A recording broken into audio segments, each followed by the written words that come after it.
Halo, Assalamualaikum warahmatullahi wabarakatuh. Saya Jaufatul Adilia Izati dengan nomor NRP 5001211048. Nah, sebelum kita membahas mengenai bandul fisis dan bandul matematis, alangkah lebih baiknya teman-teman ada gambaran gimana sih set yang digunakan pada bandul fisis dan bandul matematis. Pada bandul fisis seperti ini, dan pada bandul matematis seperti ini. Di sini saya ingin menyampaikan beberapa materi mengenai bandul matematis dan bandul fisis.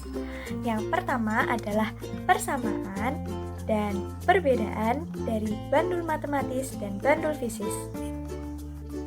Persamaan yang pertama, baik bandul fisis maupun bandul matematis sama menggunakan ayunan yang dihasilkan oleh beban yang digantung dan disimpangkan pada sudut tertentu.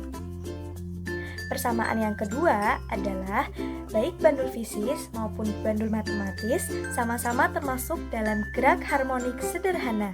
Keduanya sama-sama bergerak bolak-balik melintasi satu titik kesetimbangan tertentu.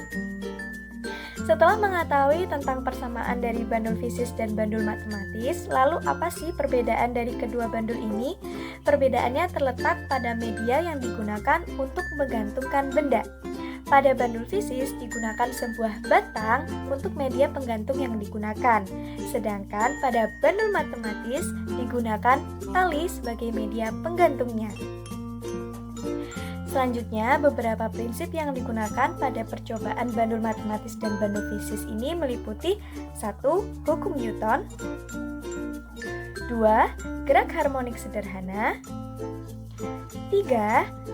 Momen gaya atau torsi, dan yang keempat adalah momen inersia. Selanjutnya, kita akan membahas mengenai keterkaitan prinsip dari bandul matematis dan bandul fisis tadi dengan gejala fisis yang dialami ketika praktikum. Yang pertama, mengenai hukum Newton. Hukum Newton ini menerangkan tentang prinsip gerak pada suatu benda. Bandul cenderung mempertahankan posisi atau keadaannya. Bandul yang diberi gaya akan bergerak bolak-balik karena gaya tersebut, dan bandul akan berhenti ketika gaya yang diberikan hilang atau dihentikan. Selanjutnya adalah prinsip yang kedua, gerak harmonik sederhana. Seperti yang sudah disampaikan sebelumnya, bandul fisis atau bandul matematis sama-sama bergerak secara bolak-balik melintasi suatu titik kesetimbangan tertentu. Oleh karena itu, prinsip gerak harmonik sederhana ini digunakan pada percobaan praktikum bandul fisis dan bandul matematis. Prinsip yang ketiga ada momen gaya atau torsi. Momen gaya atau torsi adalah suatu gaya yang dimiliki oleh sumbu putar sehingga menyebabkan benda bergerak secara melingkar. Dan yang terakhir, prinsipnya adalah momen inersia. Sebelum bandul diberi simpangan, bandul itu kan ada di titik keseimbangan. Titik inilah yang disebut dengan momen inersia. Demikian penyampaian secara singkat mengenai bandul matematis dan bandul fisis.